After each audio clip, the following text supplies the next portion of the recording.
simulan namin ang gawain para sa'yo. May mga dumating na nais huminto kami. May mga salita ng papuri, ngunit may ibang layunin. Sinubukan nilang babuhin ang tawag na iyong ibinigay. Ngunit alam namin kung sino ang tumawa, at ang pundasyong inilagay ay hindi namin iiwan. Kapag may humarang, kapag may kumontra, hindi ibig sabihin na mali ang aming daan. Manatili sa gawain kahit may unos na dumating. Ang tawag mo ay mas malakas kaysa sa takot at pangamba. Manatili sa gawain, huwag hayaang mawalan ng pag-asa. Kung ang Diyos ang nagsimula, Siya rin ang magtatapos. Oh,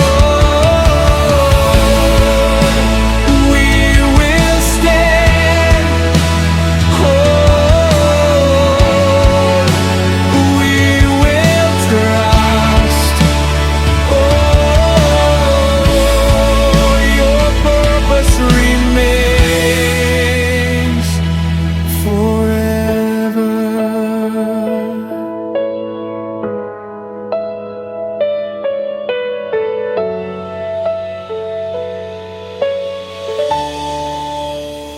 Nang hindi nila nagawa ang gusto nilang mangyari, gumamit sila ng paraan upang kami pigilan.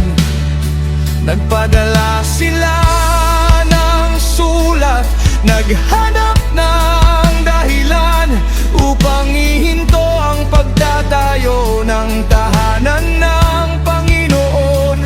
At dumating ang panahon na pansamantalang tumigil ang gawain dahil sa utos ng mga namumuno. Ngunit ang pangako ng Diyos ay hindi kailanman namatay. Ang katahimikan ng isang panahon ay hindi wakas ng kwento. May panahon ng paghihintay, may panahon ng paglaban. Ngunit ang kamay ng Diyos ay patuloy na kumikilos. Manatili sa gawain kahit may unos na dumating. Ang tawag mo ay mas malakas kaysa sa takot at pangamba. Manatili sa gawain, huwag hayaang mawalan ng pag-asa. Kung ang Diyos ang nagsimula, Siya rin ang magtatapos. Hindi lahat ng hadlang ay tanda ng pagkatalo. Hindi lahat ng pagkaintala ay pagtatapos ng pangako. Kung ang pundasyon ay iyong inilagay, walang puwersang makasisira, dahil ang iyong plano ay mananatili magpakailanman. Turuan mo kami magtiwala habang naghihintay.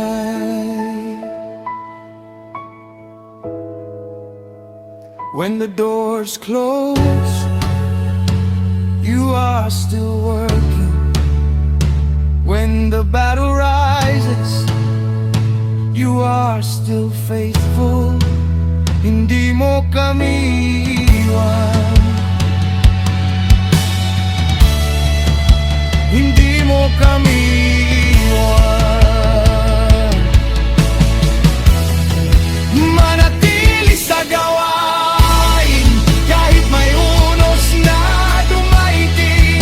Ang tawag mo ay mas malakas kaysa sa takot at pangamba. Manatili sa gawain, huwag hayaang mawalan ng pag-asa.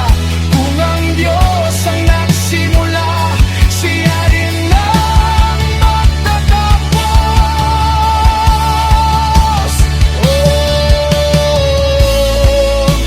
We will stand. We will believe. Your promise lives forevermore. Kahit mahumaran, kahit may lumaban, ang gawaing iyong sinimulan ay mananatili. Sa'yo ang tagumpay.